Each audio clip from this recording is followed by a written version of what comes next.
Hello everyone, welcome back to the BNR classes. आज हम class 11 के विद्यार्थियों के लिए रिलेशन एंड फंक्शन का जो टॉपिक है चैप्टर नंबर 2, उनका जो पहला चैप्टर था सेट्स के जो भी थ्योरी और जो भी कॉन्सेप्ट है ऑपरेशन ऑन सेट, ये सब चीज़ें हम आपको प्रीवियस लेक्चर में मिल जाएंगे।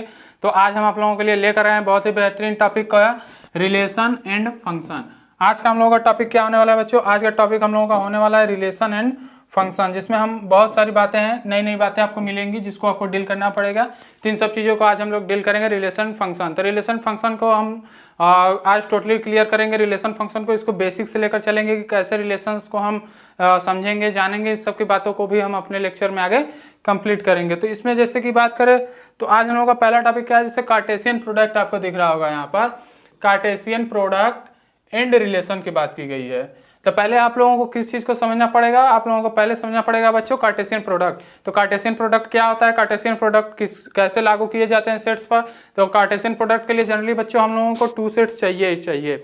2 सेट का हमें कार्टेशियन प्रोडक्ट निकालना पड़ता है। तो उसके लिए 2 सेट हो सकते हैं, वहाँ पर 3 सेट हो सकते हैं, 4 सेट, वैसे बहुत सारे मोर देन 2 सेट्स या फिर मोर देन 1 सेट्स आपको चाहिए कार्टेशियन प्रोडक्ट के लिए। तो यहाँ पर आप लोगों का जैसे डिफिनीशंस की बात करेंगे तो कार्टेशियन प्रोडक्ट से ही रिलेशंस की कल्पनाएं आती हैं। तो उससे पहले जैसे रिलेशन को हम समझ लेते हैं कि रिलेशन क्या है। तो रिलेशन कहता है unrecognisable link between quantities that change.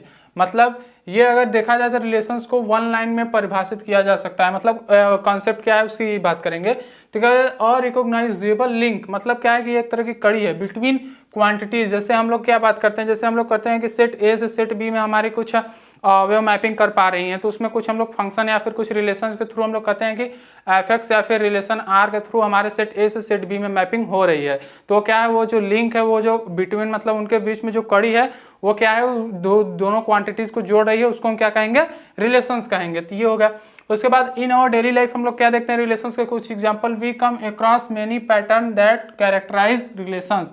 मतलब उसमें बहुत सारे कैरेक्टर भी हम लोग अपने डेली लाइफ में देखते हैं जिसमें रिलेशंस के आपको उदाहरण देखने को मिल जाएंगे। जैसे बात करेंगे हम तो such as brother and sister, ये भी एक टाइप का रिलेशन है जो हमें डेली लाइफ में देखने को मिलता है। दूसरा फादर एंड सन का है। तीसरा टीचर एंड स्टूडेंट, जैसे आपका और हमारा रिलेशन है, उसी तरह सिस्टर एंड ब्रदर का रिलेशन है, फादर एंड सन का रिलेशन है, टीचर एंड स्टूडेंट का रिलेशन। तो ये क्या है, ये हमारे डेली लाइफ में उपयोग किए जाने वाले रिलेशंस है। तो उसी तरह हम लोग क्या पढ़ने वाले हैं, हम मैथमेटिक्स में कैसे रिलेशंस हम लोगों के यूज होते हैं हम उसकी बात करेंगे। तो क्या आ जाएगा, mathematics also we come across many relations. Mathematics में हम लोग कैसे बहुत सारे रिलेशंस हम लोगों को पढ़ने, उसमें जैसे एज नंबर एम, समझिए मैथमेटिक्स में कैसे हमको रिलेशन, नॉर्मल रिलेशन की बात करेंगे तो जैसे हम कोई भी नंबर अपने नंबर लाइन में से हम ले सकते हैं। हम कोई भी नंबर, रियल नंबर, जैसे कि हमें नंबर लाइन में लेना है तो उसमें कैसे नंबर्स होते हैं, वो रियल नंबर्स होते हैं। तो रियल नंबर्स में हम कोई भी नंबर्स, मान लिया यहाँ पर एम लिया गया है, एम को हमने कंसीडर किया है कि number M is less than number N. मतलब एम क्या है, M is less than number N. कुछ इस टाइप के कंडीशंस के थ्रू हम लोग सेट ए से सेट बी में मैपिंग करने वाले हैं। तो ये क्या है, एक तरह का रिलेशन है। तो यहाँ पर रिलेशन क्या है, लेस देन का। यहाँ पर रिलेशन की बात करेंगे तो लेस देन का है। लाइन, 1 लाइन, मतलब कोई भी लाइन्स की हम बात करेंगे। यहाँ पर हम जैसे दूसरे रिलेशन मैथमेटिक्स में बात करें तो आप लोग बहुत सारे मैथमेटिक्स में रिलेशन पढ़ रहे हैं, बट इसको समझिए कौन सा रिलेशन। जैसे बात करेंगे line L, line L is parallel to line M. मतलब क्या है कि हमारा कोई दूसरी लाइन है एल है जिसका नाम हमने कंसिडर किया है कि उस लाइन एल है। जैसे फॉर एग्जांपल ये हमारी लाइन क्या है, ये हमारी लाइन एल है जो कि क्या है, पैरेलल है लाइन एम के। तो ये क्या है, इन दोनों में जो रिलेशन है वो क्या है, पैरेलल का रिलेशन है। Set A is subset of B, हम अभी पढ़कर आए हैं अपने सेट वाले चैप्टर में कि कौन से सेट कैसे एक दूसरे के सबसेट होते हैं, सुपर सेट होते हैं। तो उसमें क्या है कि हम कोई सेट ए की बात करते हैं जो कि सेट बी का क्या है, सबसेट। तो इसमें रिलेशंस क्या है, इसमें रिलेशंस आर यहाँ पर है, यहाँ पर लेस देन रिलेशंस का शो कर रहा है, यहाँ पर टीचर एंड स्टूडेंट यहाँ पर बात करेंगे तो ये कई तरह के रिलेशंस आपको दिखा देगा जैसे इंट्रोडक्शंस के थ्रू। तो हम इसके बाद कुछ इसमें नोटेड पॉइंट है, a relation involves pair of objects. इसको समझिए, ये जो लाइन हम लोगों को कर रही है और relation involves a pair of object. मतलब हम लोग जब रिलेशंस की बात करेंगे तो उसमें अ पेयर ऑफ ऑब्जेक्ट चाहिए ही चाहिए। तो इसकी बात करेंगे हम लोग रिलेशंस में, क्या बच्चों, इसमें रिलेशंस की बात करेंगे। तो इस चीज़ को समझिए, जैसे हम सेट ए से सेट बी, मतलब हम कह रहे हैं कि ए कॉमा बी, हम एक ब्रैकेट ऑर्डर्ड पेयर हम लोगों का है ए कॉमा बी का, जिसमें हम कह रहे हैं कि उसमें जो रिलेशन है वो है ए इज ग्रेटर देन बी। तो क्या है, वहाँ पर हमें पेयर मिल रहे हैं ना ए और बी का, ए और बी में हमने कोई रिलेशन डिफाइन किया है, ए इज ग्रेटर देन बी। तो उसकी बात करेंगे तो ये हम लोगों का क्या होना चाहिए, मतलब a relation involves pair of objects in certain order, मतलब वो किसी भी ऑर्डर में हो सकते हैं, उसमें कोई भी ऑर्डर हम ले सकते हैं। इसमें क्या अगला क्या है, in this chapter we will learn how to link pair of objects from two sets and then introduce relation between the two object in the pair. मतलब हम इस चैप्टर में पढ़ने वाले हैं कैसे पेयर्स में रिलेशंस होते हैं और वो रिलेशंस किस टाइप के हो सकते हैं, कितने प्रकार के हम बना सकते हैं, वो रिलेशन कौन कौन से हो सकते हैं। तो इन सब बातों को हम लोग इस चैप्टर में डील करेंगे बहुत ही बेहतरीन रूप से। इसमें finally we will learn about special relation which will qualify to be function. और भी हमें क्या चीज़ें दिखनी है, हमें और चीज़ें दिखनी है कि कैसे रिलेशन हमारे क्या होंगे, फंक्शन होंगे। तो इसकी भी बात हम लोग इस चैप्टर में करेंगे। तो ये तो हुआ इंट्रोडक्शन ऑफ रिलेशन। उसके बाद हम लोग बात करते हैं इंट्रोडक्शन ऑफ रिलेशन में जो पहला हम लोग को फर्स्ट चीज़ें पढ़नी हो क्या है, Cartesian product of two sets. यदि आपको Cartesian product of two sets नहीं पता है तो आप रिलेशंस नहीं डिफाइन कर सकते हैं। तो इसमें क्या है कि Cartesian product of two sets में हम बात करते हैं तो इसमें क्या होता है कि हमें दो सेट्स चाहिए, लेस देन टू सेट्स चाहिए, मतलब हमें कम से कम दो सेट चाहिए ही चाहिए। इसके बाद हम मोर देन टू सेट्स भी ले सकते हैं। तो उसमें कार्टेशियन प्रोडक्ट यदि आप दो सेट्स का कराना जान गए तो मोर देन टू सेट्स रहेगा, उसका भी आप लोग कार्टेशियन प्रोडक्ट करा सकते हैं। तो कार्टेशियन प्रोडक्ट में बात करेंगे तो इसमें क्या होता है, तो इसमें हम देखिए डिफिनेशंस के तहत कुछ दिया गया है। जैसे डिफिनेशंस हमने क्या लिया, given two non empty sets P and Q. हमने क्या है कि हमने दो एम्प्टी सेट लिया है जो क्या हो, एम्प्टी सेट हो, और आप यहाँ पर कह सकते हैं कि काउंटेबल भी हो सकते हैं, जो नंबर ऑफ एलिमेंट हो उसमें जो नंबर होंगे ऑफ एलिमेंट के पी और क्यू में वो काउंट भी किए जा सकते हैं, अनकाउंट भी किए जा सकते हैं। तो उनके क्या है कि ये नॉन एम्प्टी सेट होने चाहिए। तो हमने क्या है कि यहाँ पर पी और क्यू, एक मिनट, जैसे कि यहाँ बात करेंगे पी और क्यू की, तो हमने सेट यहाँ पर पी और क्यू लिया है। ठीक, हमने बच्चों क्या पी और क्यू लिया है, एक ऐसा सेट है ये नॉन एम्प्टी सेट होने चाहिए। डिफिनेशंस में समझिए हमें पहले डिफिनेशंस क्या कहता है कि हमें पहले ऐसे दो सेट चाहिए जो नॉन एम्प्टी सेट हो। तो इसमें हमने पी और क्यू को लिया। तो the Cartesian product of P and Q, हम इसको शो कैसे करते हैं, पी क्रॉस क्यू। इसको पी क्रॉस क्यू नहीं पढ़ेंगे, हम इसको कहेंगे पी और क्यू का कार्टेशियन प्रोडक्ट का साइन या फिर डिनोटस है। तो the set of all ordered pairs of element from P and Q. तो क्या कहता है, पी और क्यू के जो कार्टेशियन प्रोडक्ट है ये क्या है, this is the set of all ordered pair of elements from P and Q. ये सभी एलिमेंट्स का सेट है जो पी और क्यू में ऑर्डर पेयर में आते हैं। तो आप कहेंगे सर यहाँ पर ऑर्डर पेयर कैसे आएंगे, तो इसकी बात हम आगे चलेंगे। देखिए इसकी बात करेंगे तो जैसे पी एंड क्यू, यहाँ थोड़ा सा आपको डार्क में दिख रहा होगा, पी क्यू का जैसे मल्टीप्लाई के साइन के साथ इनको व्यक्त किया गया है।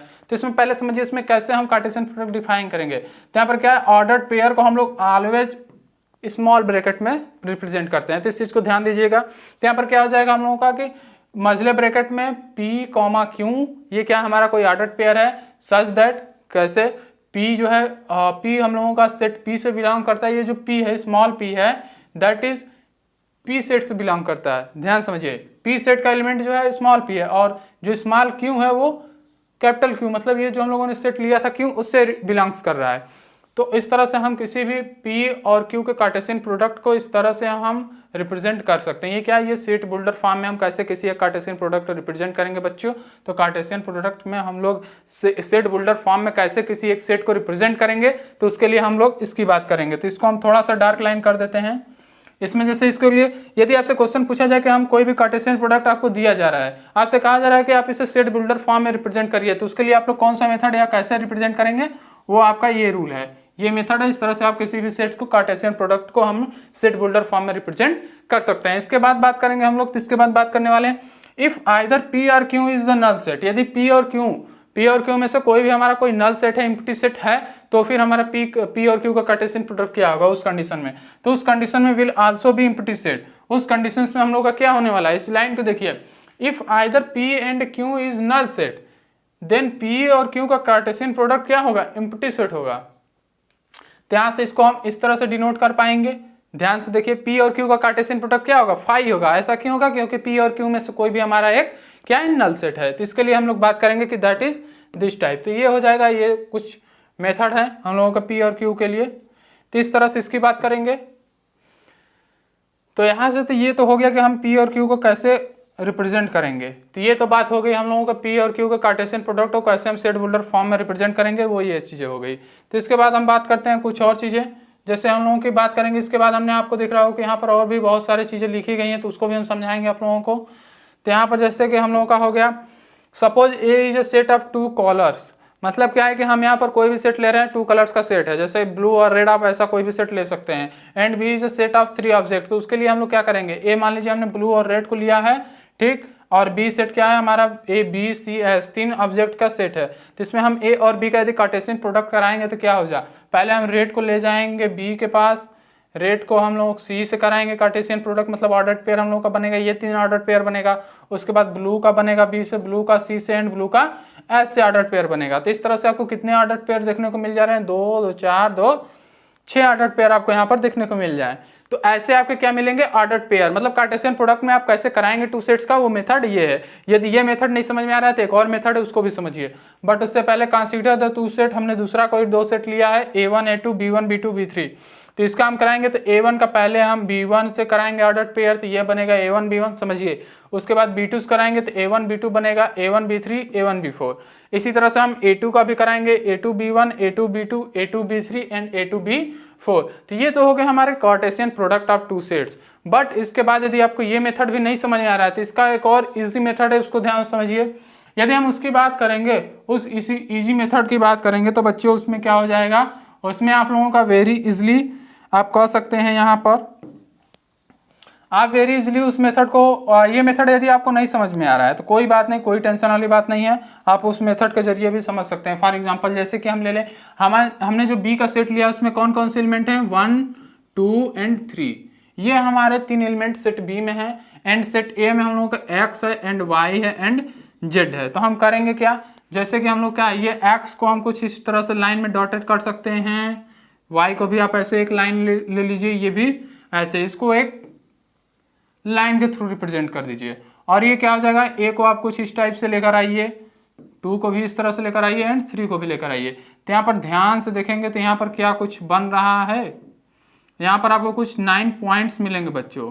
9 पॉइंट्स जो आपको मिलने वाले हैं वो कैसे पॉइंट्स होंगे, यदि हम यहीं पर बोल दें कि दैट इज हम लोगों का क्या है, हम लोग का जो ये है, ये आप लोगों को कुछ इस टाइप का जो है एक्सिस है सेट ए के, तो ये क्या, इसको यदि हम एक्स एक्सिस बोल दें, और जो ये वाई के एलिमेंट्स का सेट है, मतलब एक्सिस पे जो ये रिप्रेजेंट किए गए हैं, इसको यदि हम वाई एक्सिस बोल दे तो क्या ये एक्स कामा वाई ही होंगे ना। हम क्या कहेंगे, ऑर्डर्ड पेयर हमारा एक्स कामा वाई टाइप का होगा। ये होगा कि नहीं होगा बच्चों, ये समझिए, एक्स कामा वाई टाइप का होगा। तो पहले हम क्या लिखते हैं, एक्स के एलिमेंट लिखते हैं, फिर वाई के एलिमेंट को लिखते हैं। तो ये क्या है, that is the represent of A और बी का कार्टेशियन प्रोडक्ट। और यदि यहीं पर b और a का यदि कार्टेशियन प्रोडक्ट करते हैं तो यहाँ पर हम क्या करते हैं, अक्ष का जो भी हमने एक्सिस लिया उसका इंटरचेंजिंग कर देते हैं। तो इस तरह से भी आप कार्टेशियन प्रोडक्ट निकाल सकते हैं। इसके बाद बात करते हैं कि रिमार्क क्या क्या टिप्पणियां हैं इस पे कार्टेशियन प्रोडक्ट पे, कैसे कैसे आप करेंगे, तो उसकी बात करेंगे। तो देखिए पहले क्या है कि 2 ऑर्डर्ड पेयर्स आर इक्वल। कब वो इक्वल कहलाएंगे, जैसे हम लोग क्या करें, कार्टेशियन प्रोडक्ट करा रहे थे उसमें हमें भिन्न भिन्न टाइप के ऑर्डर्ड पेयर देखने को मिल रहे थे। तो वे ऑर्डर्ड पेयर कब इक्वल होंगे, किस कंडीशंस में इक्वल होंगे, तो उसकी बात करेंगे। तो 2 ordered pairs are equal, 2 ordered pairs हमारे कब इक्वल होंगे, 2 ऑर्डर्ड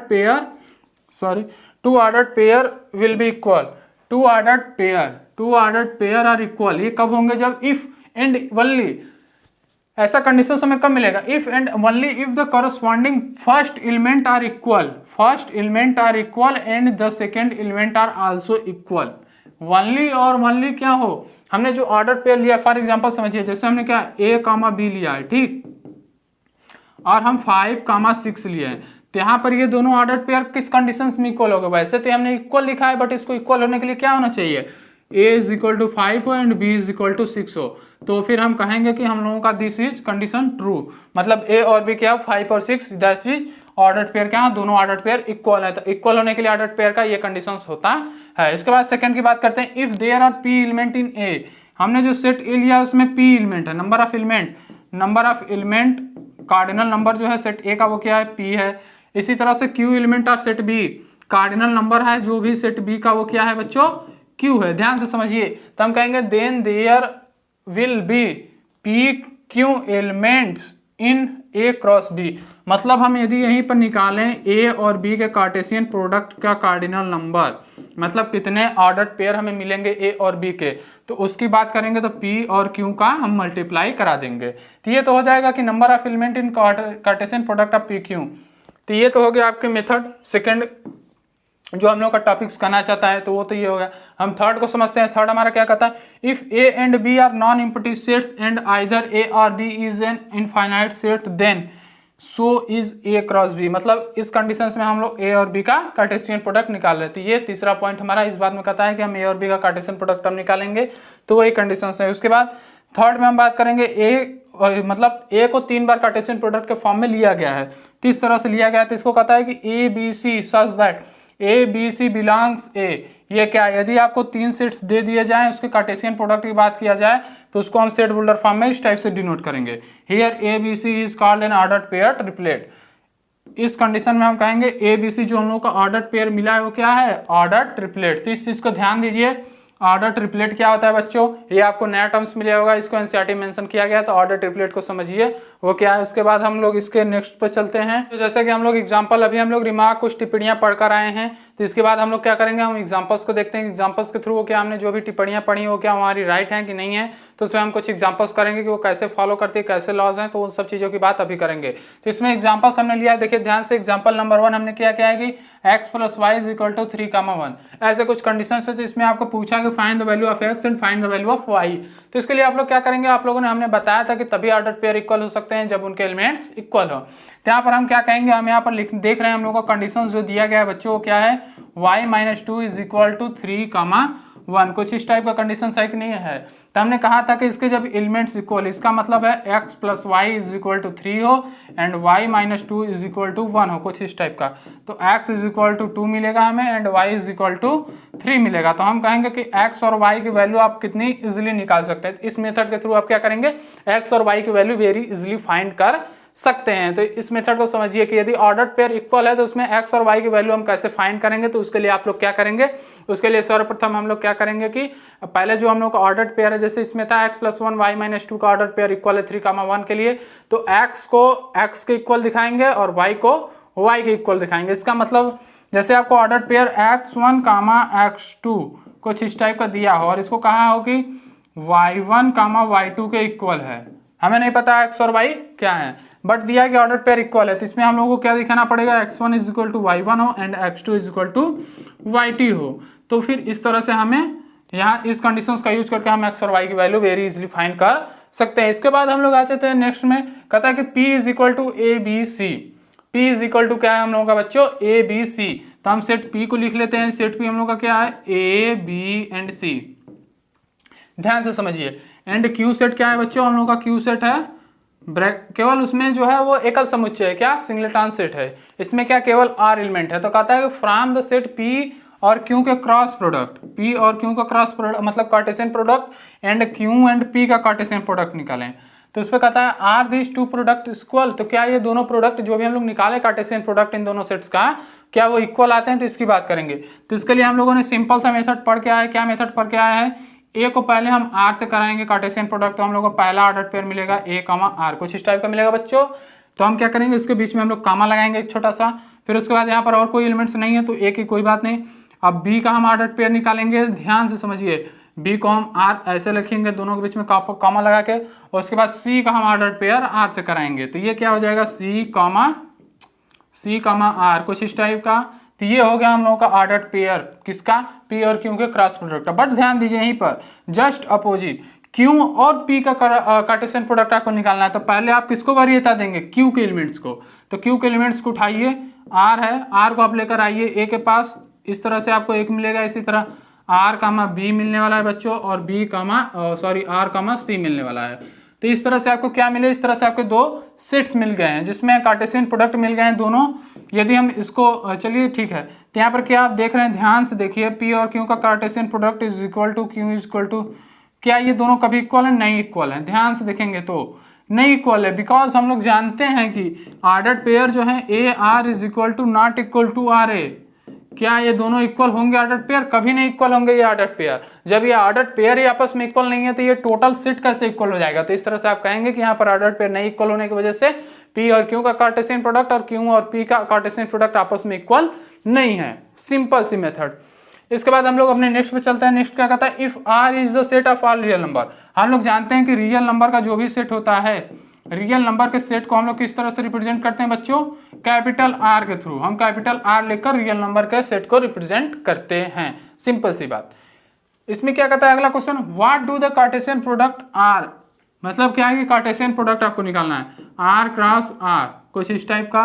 उसके बाद फिर पूछा है आपसे कि ये कैसा कार्टेशियन प्रोडक्ट कराएंगे तो कैसा सेट होगा। उसके बाद ये पूछता है आर रियल नंबर का तीन बार कार्टेशियन प्रोडक्ट निकालेंगे तो ये किस टाइप का सेट बनेगा। तो ध्यान से समझिए क्या रिप्रेजेंट करता है, यहाँ ध्यान दीजिए क्वेश्चन रिप्रेजेंट क्या करता है, मतलब इसमें ये रिप्रेजेंट क्या करेंगे, दोनों रिप्रेजेंट क्या करेंगे, इस चीज को ध्यान से समझिए, रिप्रेजेंट क्या करेंगे।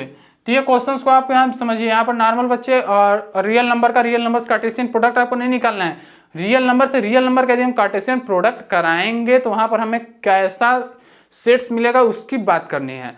तो पहले समझिए, पहले क्या है, यदि हम रियल नंबर को ऐसे लिख दें ये क्या हो जाएगा, ये हम लोग जानते हैं कि दैट इज रियल नंबर को हम नंबर लाइन पर शो कर रहे हैं। ये सब सभी नंबर्स क्या होंगे, हमारी रियल नंबर होंगे। ये सब क्या होंगे, ये सब हमारे रियल नंबर के ही सेट होंगे ना बच्चों। और इसी तरह हम एक और रियल नंबर का सेट ले लेते हैं, कुछ इस टाइप का रियल नंबर का सेट है। ये भी क्या है बच्चों, ध्यान से समझिए, ये हमारे रियल नंबर का सेट है।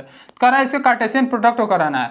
तो हमने अब शुरुआती में कार्टेशियन प्रोडक्ट के हमारे इस लेक्चर के प्रारंभ में यदि आप देख रहे होंगे तो उससे आपको समझ में आया होगा कि कार्टेशियन प्रोडक्ट के लिए हमने एक्स और वाई एक्सिस ले रहे थे, ठीक। सेट ए को इस पे, सेट बी को इस पे। ध्यान समझिए इसमें दोनों रियल नंबर है तो दोनों जगह सेम एलिमेंट्स हो जाएंगे। तो हम कहेंगे क्या, हम कहेंगे कि यदि यहाँ से आप कार्टेशियन प्रोडक्ट निकालेंगे बच्चों, तो यहाँ से कार्टेशियन प्रोडक्ट निकालेंगे तो कार्टेशियन प्रोडक्ट आपको क्या मिलेगा, समतल में स्थित सभी बिंदुओं का समुच्चय अर्थात कोऑर्डिनेट मिलेगा। समतल ही क्या है, एक्स और वाई हमारे दो प्लेन में स्थित सभी बिंदुओं का समुच्चय मिलने वाला है यहाँ पर। तो हम बात करेंगे कि यदि हम आर और आर का केवल आर और आर का यदि कार्टेशियन प्रोडक्ट कराएंगे तो ये हमें देगा प्लेन में स्थित प्लेन के सभी बिंदुओं का ऑर्डर्ड पेयर ये देगा, ऑर्डर्ड पेयर देगा। किसका देगा, प्लेन में स्थित सभी बिंदुओं का ऑर्डर्ड पेयर देगा। जस्ट दैट्स अपोजिट, यदि ये तो हमें मिल गया, यदि आर और यहाँ से करेंगे तो ये चीजें तो यही होंगी बच्चों। ध्यान समझिए थर्ड वाले के लिए तो ये क्या हो जाएंगी, दैट इज द प्लेन में स्थित बिंदुओं का ऑर्डर्ड पेयर देगा। और यदि इसमें हम एक और बार आर का मतलब रियल नंबर का हम कार्टेशियन प्रोडक्ट करा दें तो हम क्या कहेंगे, यहाँ से हमें थर्ड लाइन क्या, ये जेड एक्सिस है, जेड एक्सिस पर लेकर आना पड़ेगा रियल नंबर को। और यहाँ से रियल नंबर कराएंगे तो यहाँ से जो हम लोगों को मिलेगा, इसमें क्या मिलेगा, इसमें ए कामा बी टाइप का ऑर्डर्ड पेयर मिलने वाला है। ध्यान से समझिएगा। और यदि हम इस तीनों की बात करेंगे, यहाँ पर ज्यादा गंदा हो गया है कचरा, तो इन तीनों की बात करेंगे अगर हम, तो इन तीनों की बात करेंगे तो आपको कुछ इस टाइप का A1 कामा बी कामा सी कुछ इस टाइप का मिलेगा कि नहीं। ये क्या, जस्ट 1 मिनट।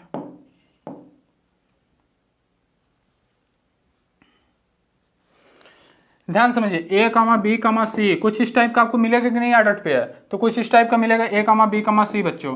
तो ये क्या है, ये तो आपका प्लेन में स्थित सभी बिंदुओं का ऑर्डर्ड पेयर मिल रहा था रियल नंबर का 2 टाइम्स कार्टेशियन प्रोडक्ट निकालने पे। यदि थर्ड टाइम्स को भी लेकर आएंगे तो इसमें हम लोग कहेंगे कि ये क्या रियल नंबर का स्काई मतलब कह सकते हैं आसमान, टोटल ब्रह्मांड में स्थित सभी नंबर्स का ये ऑर्डर्ड पेयर देगा, कार्टेशियन प्रोडक्ट देगा। तो ये किस टाइप का सेट होने वाला है, ये आपका कह सकते हैं कि प्लेन में या फिर हमारे ब्रह्मांड में से सभी नंबर्स का सेट होने वाला है, ऑर्डर पेयर होने वाला है, और वो प्लेन में से सभी नंबर्स का ऑर्डर पेयर होने वाला है। सिंपल सा मेथड, इस क्वेश्चन को समझ के इसको सॉल्व करिए। इसके बाद हम लोग आ जाते हैं अपने मेन टॉपिक जो आप लोगों का है। आज हम लोगों का क्या मेन टॉपिक है, रिलेशन। टोटली रिलेशन के लिए समझिए, अभी तक तो आप लोग कार्टेशियन प्रोडक्ट पर जो भी चीजें समझ रहे थे उसको समझ रहे थे। अब क्या है रिलेशन को समझिए एकदम सिंपल से मेथड में। और रिलेशन आर, रिलेशन को हम किससे रिप्रेजेंट करते हैं, कैपिटल आर से। तो रिलेशंस को हम लोग को किससे रिप्रेजेंट करना है, कैपिटल आर से। तो रिलेशन आर क्या होगा, रिलेशन को हम लोग कैपिटल आर से रिप्रेजेंट करते हैं from a non empty set. इसमें हमें किस टाइप के सेट को लेना है, नॉन एम्प्टी सेट। और इसमें सेट ए को लिया गया है to a non empty set B. दोनों कैसे सेट होने चाहिए, नॉन एम्प्टी सेट होने चाहिए। Is a subset of Cartesian product. A और बी के कार्टेशियन प्रोडक्ट का सेट और सेट ए और सेट बी क्या है, सबसेट होते हैं। ऐसा हम लोग कार्टेशियन प्रोडक्ट में सीख चुके हैं, देख कर आ रहे हैं। तो the subset is divide by describing a relationship between the first element and second element. तो हम क्या कहें, सबसेट के लिए डिफिनेशन क्या होता है, the subset is derived bye describing a relation between the first element and the second element of the ordered pair.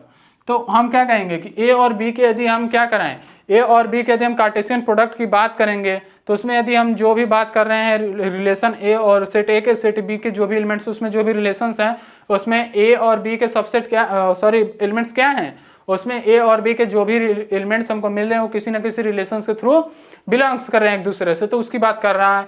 तो हम इसमें the second element is called the image of the first element. हम जिस भी relations के through set ए से set B में हम लोग मैपिंग करा रहे थे उसमें हम लोगों का क्या कहलाता है, the second element. Second element, कौन सा element, second element. For example जैसे हम लोग ए कॉमा बी लिखे हैं तो सेकेंड एलिमेंट इसमें क्या होगा बच्चों, इसमें सेकेंड एलिमेंट बी होगा। तो सेकेंड एलिमेंट बी क्या है, is called the image of the first element. अर्थात ये क्या है, सेट मतलब ए का जो एलिमेंट ए है उसका इमेज है, उसका इमेज हम लोगों का क्या है, उसका इमेज हम लोगों का बी है।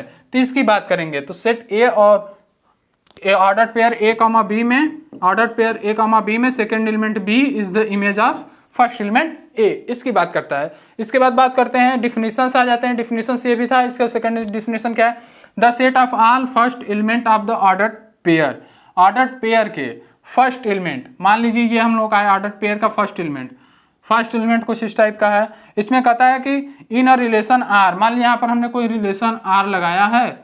इसके बाद कहता है कि from a set A to set B is called the domain of the relation are.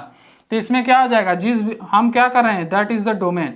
और ध्यान दीजिएगा डोमेन वही एलिमेंट्स कहे जाएंगे जो रिलेशन आर में रखने पर हमें मैपिंग वो सेकेंड एलिमेंट से कर रहे हैं। अर्थात जो जो एलिमेंट्स मैपिंग करेंगे वो क्या हो जाएंगे, डोमेन कहे जाएंगे। ध्यान दीजिएगा, बट वो कैसे, किस सेट के होने चाहिए, सेट ए के। सेट ए के जो जो एलिमेंट हमारे सेट बी के एलिमेंट से मैपिंग करेंगे वो क्या होंगे, डोमेन होंगे बच्चों, इस चीज को भूलना नहीं है। तो ये तो हो गया डिफिनेशंस में डोमेन किसको कहेंगे, तो डोमेन्स की बात क्लियर हुई। उसके बाद डिफिनेशन को डोमेन एंड रेंज की बात करेंगे। तो the set of second element in relation R from set A to set B is called the range of relation are.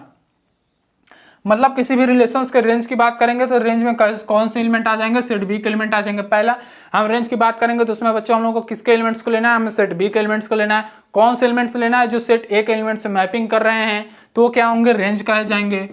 क्या हो जाएंगे बच्चों, रेंज के लिए सेट ए सेट बी के एलिमेंट्स होंगे और वे एलिमेंट्स होंगे जो सेट ए के एलिमेंट से मैपिंग करेंगे तो उनको हम क्या कहेंगे, रेंज कहेंगे। यदि वहीं पर कोडोमेन की कल्पना करेंगे तो क्या हो जाएगा, the whole set B is called the codomain of the relation R. मतलब सेट बी के सभी एलिमेंट चाहे वो मैपिंग कर रहे हो नहीं कर रहे हैं, उससे आपको कोई दिक्कत नहीं है। मैपिंग कर रहे हैं चाहे नहीं कर रहे हैं वो क्या कहलाएंगे, वो दैट इज द हम लोग के कोडोमेन कहे जाएंगे। तो सेट बी के सभी एलिमेंट्स क्या हैं बच्चों, सेट बी के सभी एलिमेंट्स क्या हैं, कोडोमेन कहे जाएंगे। और ध्यान दीजिएगा कोडोमेन का सबसेट रेंज हो सकता है बट रेंज का सबसेट कोडोमेन नहीं हो सकता। तो इस चीज को भी ध्यान दीजिएगा। इसको हम कैसे करेंगे, तो ये तो हो गया रिलेशंस पे टिप्पणी। इसके बाद हम लोग आ जाते हैं, इसके बाद हम लोगों का क्या है कि रिलेशंस के टाइप कैसे होते हैं, कितने टाइप का आपको रिलेशन क्लास 11th की बात करनी है उसकी बात करेंगे। क्लास 12th में तो आपको आएंगे तो बहुत सारे टाइप्स आए, बट हम क्लास 11th के रिलेशंस की बात करेंगे तो types of relation class 11th में जो आपको पढ़ने वो क्या है। बट उससे पहले टाइप्स ऑफ रिलेशंस की बात करेंगे तो टाइप्स ऑफ रिलेशंस में क्या हो जाएंगे, आपको इम्पटी रिलेशंस मिल सकता है कुछ इस टाइप का। आप ऐसे किसी रिलेशंस की कल्पना कर लें जो सेट के कार्टेशियन प्रोडक्ट पर लागू ही ना हो सके। दूसरा यूनिवर्सल्स मिल सकता है जो सभी पर लागू हो सके। Third reflexive relations, symmetric and transitive, ये तीनों आपको कहाँ पर पढ़ने हैं, क्लास 12th में। इन तीनों की बात हम लोग क्लास 12th में करेंगे तो इसकी बात हम लोग को नहीं करना है। उसके बाद बात करते हैं कि देखिए यहाँ पर इक्विवेलेंस रिलेशंस भी है तो ये चारों क्या होंगे, क्लास 12th में आपको दिखाई जाएगा। तो इम्पटी रिलेशंस क्या होता है, जैसे आप कोई भी रिलेशंस ले रहे हैं, जैसे सेट आपने ए और ए का कार्टेशियन प्रोडक्ट कराया तो इसमें आपको कुछ इस टाइप का मिले, जैसे एलिमेंट्स आपको मिले 2,3।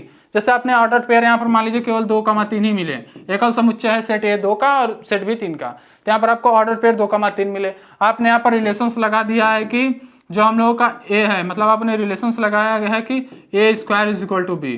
तो इसके अकॉर्डिंग हम बात करेंगे तो क्या एक भी हमारे ऑर्डर पेयर इसमें आएंगे, 5 आएंगे ना, तो इसको हम कहेंगे इम्पटी रिलेशंस के थ्रू। वहीं पर इसी तरह यूनिवर्सल रिलेशन, यदि कुछ इस टाइप का रिलेशन मिल जाए जो सभी ऑर्डर पेयर को कंप्लीट करता हो तो उसको हम क्या कहेंगे, इम्पटी रिलेशन। ये तो होगा टाइप्स ऑफ रिलेशंस। उसके बाद आता है टाइप्स ऑफ रिलेशंस में कुछ 1-to-1 मैपिंग भी होती है। यदि आप रिलेशंस के कुछ क्वेश्चन, ये तो होगा कि हम अभी आपके इस लेक्चर में कंप्लीट करा रहे हैं रिलेशन और कार्टेशियन प्रोडक्ट। यदि आप इस पर आधारित क्वेश्चन करेंगे तो वहाँ पर आप देखेंगे कि रिलेशंस यदि आप क्वेश्चन सॉल्व कर रहे हैं तो वहाँ पर कुछ देख रहे हैं, कुछ रिलेशन में सेट ए से सेट बी में जो मैपिंग हो रही है 1-to-1 हो रही है।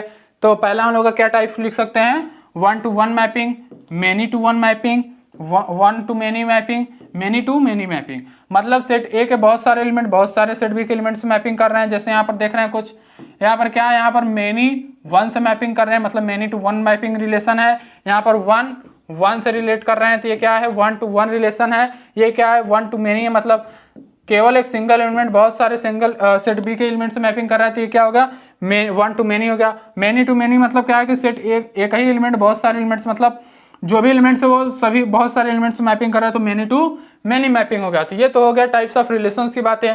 इसके बाद देखिए थोड़ा सा एक और टाइप आप समझिए, 1-to-1 मतलब मेनी टू 1-to-1 मैपिंग हमने अभी बता करा है, तो उसी का क्या है, एक अलग रूप है। रूपांतरण रूप क्या है, 1-to-1। इसको ध्यान से समझिए। 1-to-1 में क्या होता है कि सेट ए के सिंगल एलिमेंट सेट बी के सिंगल एलिमेंट से मैपिंग करते हैं। 1-to-many में क्या होता है कि सेट ए के सिंगल एलिमेंट सेट बी के डबल एलिमेंट से मैपिंग करता है। थर्ड क्या होता है, मेनी टू वन, मतलब क्या होता है कि सेट ए के मतलब मेनी सॉरी यहाँ पर थोड़ा सा मिस्टेक हो गया। सेट ए के एक एलिमेंट से सेट बी के बहुत सारे एलिमेंट्स क्या है मैपिंग, मतलब सेट ए के बहुत सारे एलिमेंट से सेट बी के केवल सिंगल एलिमेंट मैपिंग करता है। और मेनी टू वन में क्या होता है कि बहुत सारे एलिमेंट से मैपिंग करते हैं। तो ये भी क्या आ जाता है आपके अंतर्गत, टाइप्स ऑफ रिलेशंस के अंतर्गत आ जाता है। इस चीज को ध्यान दीजिएगा। इसके बाद बात करते हैं हम लोग रिमार्क्स। हम लोग इसमें भी कुछ टिप्पणियां हैं, हमने कार्टेशियन प्रोडक्ट में भी बच्चों कुछ टिप्पणियां पढ़कर आई हैं, तो इसके बाद हम इसमें भी कुछ टिप्पणियां उसको भी देखते हैं। और रिलेशन में भी represented algebraically either by the roster method और by the set builder method. मतलब हम किसी भी रिलेशन को, इस चीज को ध्यान दीजिएगा, सॉरी यहाँ पर इसको थोड़ा कलर चेंज कर लेते हैं बच्चों। यहाँ पर हम कह सकते हैं कि कोई भी हमारा रिलेशन हो उसको हम कैसे रिप्रेजेंट करेंगे, उसको हम लोग रोस्टर फॉर्म में भी रिप्रेजेंट कर सकते हैं और सेट बिल्डर फॉर्म में भी रिप्रेजेंट कर सकते हैं। ये हमारे क्या दोनों मेथड में हम लोग सेट रिलेशंस को रिप्रेजेंट कर सकते हैं। तो यहाँ पर कोई कंफ्यूजन वाली बात नहीं है कि केवल हम रिलेशन को रोस्टर फॉर्म में चेंज करेंगे, नो, वहाँ पर सेट बिल्डर फॉर्म और रोस्टर फॉर्म। और ध्यान दें, हम आपको बता दें कि आप जब रिलेशन का क्वेश्चन सॉल्व करेंगे तो उसमें आपको मैक्सिमम क्वेश्चन रिलेशन किस टाइप के मिलेंगे, आपको वहाँ पर आपको सेट बिल्डर फॉर्म में ही मिलेंगे। तो इसके बाद सेकंड क्या होता है, an arrow diagram is the visual representation of relation. तो इस चीज को ध्यान देना है। इसके बाद आ जाते हैं नोटिस पॉइंट है, the total number of relation that can be defined from set A to set B is the number of the possible subset of A और बी का कार्टेशियन प्रोडक्ट। ध्यान समझिए, आपको सेट ए और set B के cardinal number आपने निकाल के रखे हैं, उसमें आपको पता करना है कि कितने हमारे रिलेशंस होंगे। तो उसके लिए हम लोग कौन सा फार्मूला यूज करेंगे, उसके लिए हम लोग फार्मूला यूज करने वाले हैं 2 की पावर पी क्यू। मतलब हम लोग यदि cardinal number of A P है और कार्डिनल नंबर ऑफ बी क्यों है, तो उसमें हम लोग नंबर ऑफ कार्टेशियन प्रोडक्ट की बात करेंगे तो पी इंटू क्यू होंगे बच्चों, जो कि हमने जैसा कि पिछले हम लोग लेक्चर समझते आ रहे हैं। तो इसमें यदि हम बात करेंगे कि नंबर ऑफ रिलेशंस कितने होंगे उस कार्टेशियन प्रोडक्ट के ऑर्डर पेयर में, तो वहां पर कितने होने वाले हैं बच्चों, वहां पर होने वाले हैं 2 की पावर पी क्यू। तो इस चीज को ध्यान दीजिएगा, नंबर ऑफ रिलेशन कितने होंगे। तो ये तो हो गई कुछ चीजें खास बातें। इसके बाद बात करते हैं हम लोग की क्वेश्चन आ जाता है एग्जाम्पल लेट ए। हमने कोई एग्जाम्पल लिया है, सेट ए क्या है बच्चों हम लोगों का है 1 2 3 4 5 एंड 6 कुछ इस टाइप का है। तो define a relation R from A to A by relation. हमने यहाँ पर क्या है कि हमने कुछ रिलेशन यहाँ पर दिया गया है x, y such that y is equal to x plus 1, कुछ इस टाइप का आपको रिलेशन दिया गया है। तो इसमें पूछ क्या रहा है, इसमें पूछ रहा है कि इसमें यदि जैसे सेट ए में कौन कौन से 1 2 3 4 5 एंड 6 कुछ इस टाइप के एलिमेंट हैं, तो पूछ रहा है कि सेट बी में कौन कौन से एलिमेंट से बच्चों मैपिंग करेंगे। तो हम लोग कैसे इसको सॉल्व करेंगे, इसका बहुत ही इजीली मेथड है। यहाँ पर आप रिलेशंस को ध्यान देंगे तो रिलेशंस क्या हो जाएगा, जो ये x है इसको ध्यान दीजिए, जो ये x है ये x क्या है, सेट ए का एलिमेंट होगा। यहाँ पर हम कौन से एलिमेंट्स को रखेंगे, यहाँ पर हम लोग रखने वाले हैं सेट ए के एलिमेंट्स को। सेट ए के एलिमेंट्स को हम लोग यहाँ पर बच्चों रखेंगे, तो इसमें हम रखेंगे सेट ए के एलिमेंट्स को। और y हमें क्या मिलने वाला है, y हमें मिलेगा सेट बी के एलिमेंट्स को। मतलब सेट बी के एलिमेंट्स जो भी हमें y मिलते जाएंगे वो क्या होंगे, वो हमारे रेंज हो सकते हैं, कोडोमेन हो सकते हैं। तो इस तरह से बात करेंगे। तो ये तो हो गया। यहाँ पर अब देखिए रिलेशन हम लोग लगा देते हैं। यहाँ पर रिलेशंस क्या है बच्चों, यहाँ पर रिलेशन है y is equal to x plus 1, कुछ इस टाइप का रिलेशन हमको देखने को मिल रहा है। तो क्या है y is equal to x plus 1। तो यदि हम इस कंडीशंस को यहाँ पर लगाएंगे तो इसकी मैपिंग 2 से होगी, ध्यान से, इसकी मैपिंग 3 से होगी, यहाँ पर 3 की मैपिंग 4 से होगी, 4 की मैपिंग 5 से, एंड 5 की 6 से मैपिंग होंगी, एंड 6 की मैपिंग 7 से होंगी। तो हमको जो सेट बी के एलिमेंट मिला, अर्थात सेट बी जो बच्चों हम लोगों को प्राप्त हुआ वो क्या हम लोगों को मिला 2 3 4 5 6 एंड 7। क्या 2 3 4 5 6 एंड 7 हमको क्या यही सेट बी प्राप्त हुआ है। तो इसमें पूछा क्या, हम लोगों को पूछा है कि depict this relation using an arrow diagram. तो एरो डायग्राम से तो बच्चों आप इस तरह से शो कर लेंगे रिलेशंस को। ये हो गया एरो डायग्राम से आप लोगों का फर्स्ट क्वेश्चन का आंसर। फर्स्ट क्वेश्चन के आंसर के लिए आप लोग दिस सॉल्यूशन देंगे। उसके बाद सेकंड में पूछता है राइट डाउन द डोमेन, आपको डोमेन लिखने हैं। तो हमने डोमेन के लिए सिंपल सा परिभाषा दिया था कि डोमेन सेट ए के वे एलिमेंट होंगे जो मैपिंग करेंगे, अर्थात मैपिंग में भागीदारी लेंगे। तो यहाँ पर आप देख रहे हैं कि सभी के सभी एलिमेंट क्या है, मैपिंग में भागीदारी दे रहे हैं। तो यहाँ पर यदि हम डोमेन की बात करेंगे बच्चों, डोमेन की बात करते हैं तो डोमेन में कौन कौन से एलिमेंट्स आ जाएंगे हम लोगों को, 1 2 3 4 5 एंड 6, ये क्या हो जाएंगे, डोमेन हो जाएंगे। यहीं पर बात किया कोडोमेन, कोडोमेन क्या होंगे, बी के सभी एलिमेंट्स होंगे। तो यहाँ पर यदि हम कोडोमेन की बात करेंगे, कोडोमेन की बात करेंगे तो यहाँ पर क्या मिलेगा, 2 3 4 5 6 एंड 7, ये हमें कोडोमेन मिल गए। रेंज की बात करेंगे, रेंज ऑफ आर अर्थात जो भी हमने एलिमेंट्स इसमें लिए हैं रिलेशंस, ये इसको रियल नंबर ना समझे, ये क्या है, रिलेशंस है। तो रिलेशन के रेंज कौन कौन से होंगे, तो यहाँ पर क्या देख रहे हैं, सभी एलिमेंट से मैपिंग कर पा रहे हैं। तो क्या हो जाएगा, कोडोमेन और रेंज हम लोगों को बच्चों इक्वल होगा। कोडोमेन और रेंज यहाँ पर हम लोगों को क्या है, इक्वल मिलने वाला है। तो इस तरह से हम लोग रेंज, डोमेन और कोडोमेन डिफाइन कर सकते हैं। यहाँ पर देखेंगे तो डोमेन और रेंज, यहाँ कोडोमेन और रेंज इक्वल हो चुके हैं। तो इस चीज को ध्यान, रेंज हमारा कोडोमेन इक्वल हो सकता है, बट कुछ केसेस में, सभी केसेस में ऐसा नहीं हो सकता कि रेंज और कोडोमेन इक्वल ही हो। कोडोमेन जब भी होगा वो क्या होगा, कोडोमेन का सबसेट रेंज हो सकता है, बट रेंज का सबसेट कोडोमेन नहीं होगा। इस चीज को ध्यान दीजिएगा। तो आज के टॉपिक्स को हम यहीं पर कवर करते हैं, यहीं पर समाप्त करते हैं। तब तक के लिए bye bye, take care. But इसके जो भी क्वेश्चंस हैं उसको सॉल्व करिए रिलेशन और कार्टेशियन प्रोडक्ट पर। नेक्स्ट टॉपिक में हम फंक्शन को लेकर आएंगे जिसको अच्छे से डील करेंगे। तब तक के लिए बाय बाय, टेक केयर।